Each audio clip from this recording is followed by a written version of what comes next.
My job was established in 2002. It was not just the office, our office created here, but we also had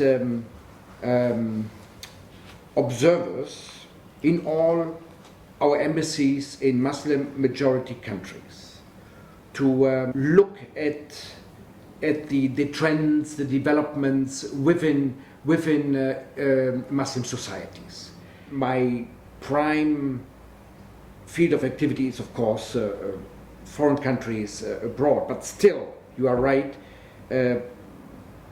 I'm also active on the internal front. So we were part of the German Islam Conference to bring all Muslim organizations around the table and some Muslim individuals.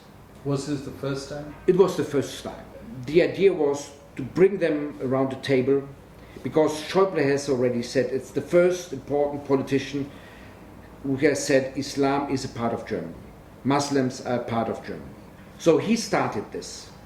And there were a couple of different projects. One was, of course, security. But it was clear from the very beginning this was just one issue. The other issue was jobs, to get the Muslim population better integrated into the labor market. It was relationship with the media to overcome stereotypes. When the first Muslims came to Germany, we always had a few, but in sizable numbers in the 1960s, when Germany signed the labor agreement with Turkey, they came as guest workers. This was in the perception of the receiving country, but also in the perception of those who came.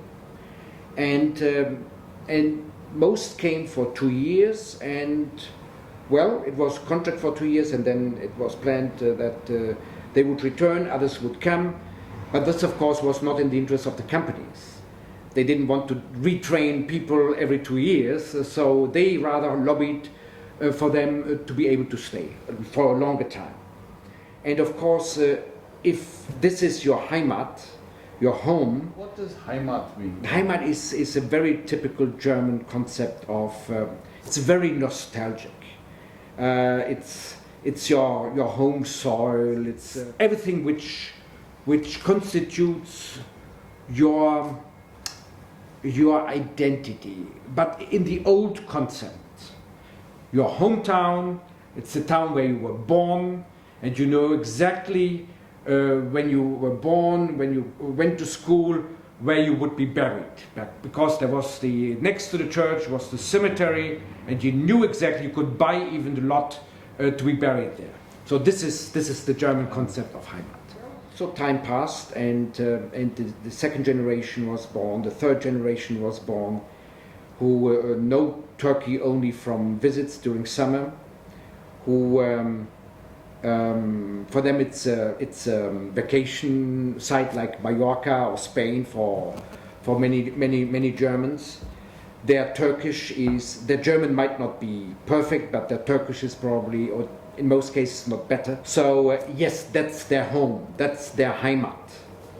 And of course, if this is your Heimat, your home, then you want to have it as at home.